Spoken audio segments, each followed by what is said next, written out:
We get lots of feedback from viewers here at Muscle Car of the Week, and it's always pretty cool to see what people have to say. Sometimes it's just a comment that they like the particular car. Sometimes they point out that we got something wrong. And every once in a while we like to do kind of a viewer mail episode and address a few of these comments, maybe make a correction or two, and that's what we're doing today. So we'll jump right in. Our first comment is in regards to Muscle Car of the Week episode number 59, where we showed you a 427 powered 1968 Mercury Cougar GTE. Very, very cool car, except in the video I mistakenly referenced Ford putting 427s in Mustangs, which they didn't do. So it's an example of something we didn't get right, so we take this time to correct those mistakes.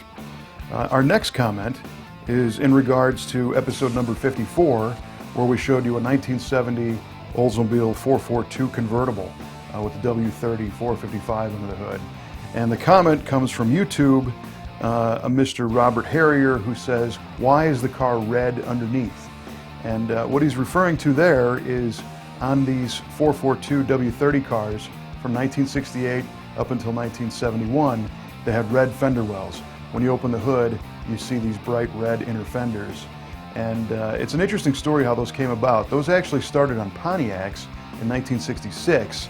There was an option code number 522 that you could order, and it was a plastic insert that went inside the fender wells, behind the front wheels, and in the rear fender wells as well, inside the rear wheelhouses. And it was purely a visual accent thing. Well, the Oldsmobile guys got a hold of it, and they included it on the 1968 through 1971 Olds 442s. The difference is on the 442 Oldsmobile, the whole inner fender itself is red plastic, not steel with a plastic insert. Although if you look in the back, in the rear quarter panels, those are still a pressed-in plastic insert. So an interesting question, kind of a cool item. We get that one every once in a while, so we thought we'd touch on it here.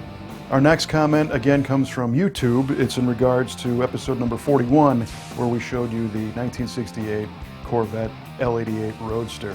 And a lot of people have commented on this saying, this show's called Muscle Car of the Week and a Corvette is not a muscle car. And again, yeah, we know.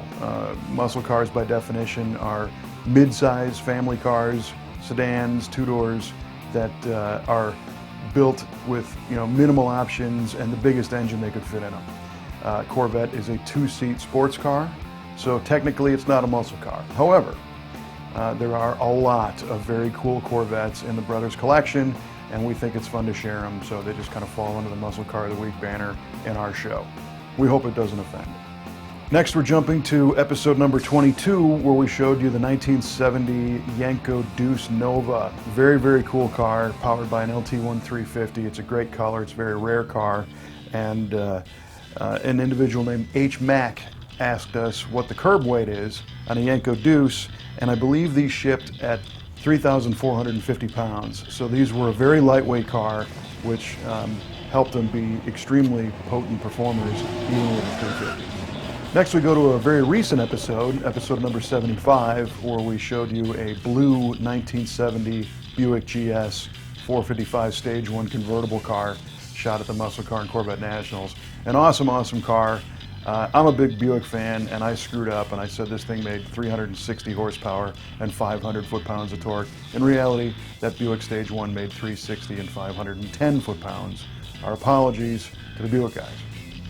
Our next letter comes from somebody named C. Smith, and it's in reference to the green Dick Harrell 1970 Camaro. A very, very cool car, a super low mile, ultra low production car. And in the story, we pointed out that the original owner of this car went off to Vietnam, and by 73, 74, came back and never drove the car again. And there was some thought that the owner didn't come back from Vietnam, and that's why the car got stored. But to our knowledge, he made it out of Vietnam, just didn't drive the car very much after that. So just wanted to kind of clear up that story as we know it, as it pertains to that very cool Dick Harrell car. Okay, next we're going to jump all the way back to episode number 13, where we showed you a blue 1970 Boss 302 Mustang. And there's a very important detail, styling detail, that we failed to mention in the video, and a guy named Brian Cabral pointed out to us that the quarter panel vents were omitted from the Boss 302.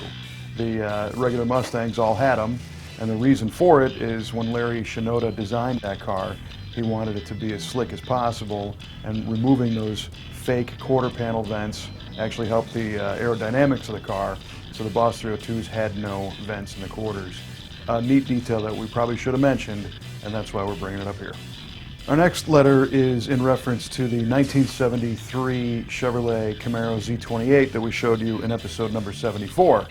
And in this we talked about the difference between gross and net horsepower ratings. Up until about 1971, the published horsepower numbers were called gross numbers, and they were set forth by the Society of Automotive Engineers through a standard. And that standard was called SAE J245. And basically what that said is the engine horsepower could be advertised based on the engine alone and the only accessories needed to make it run. After 1971, that standard changed to where they added all of the accessories on the front of the engine to simulate the actual power it would make in the car.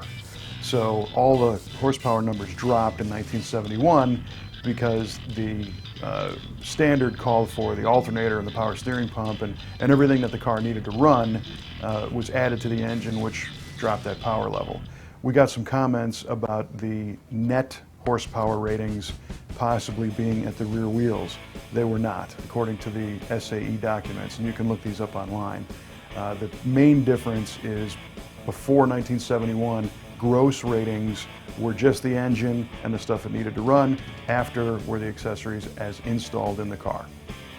And our last email comes from an individual through YouTube regarding episode number 51, which was the four-door 1965 Ford Galaxy that is powered by a 427 dual quad R-Code V8 and has a 4-speed in a four-door.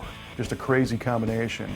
And this was more of a comment where he said that a lot of cars back then, I mean, you could order anything you wanted, but they think a lot of these special cars, big engine stuff, were possibly ordered by executives at big companies because back in those days, if you were a big shot, chances are you just ordered whatever car you want and the company would pay for it if they were going to provide, the bigwigs with company cars.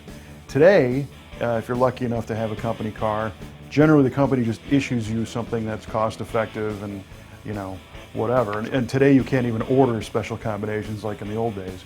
But in the case of the 65, I don't know if it's true or not, but the story is plausible enough to where some executive could have handpicked this car and had his company pay for it.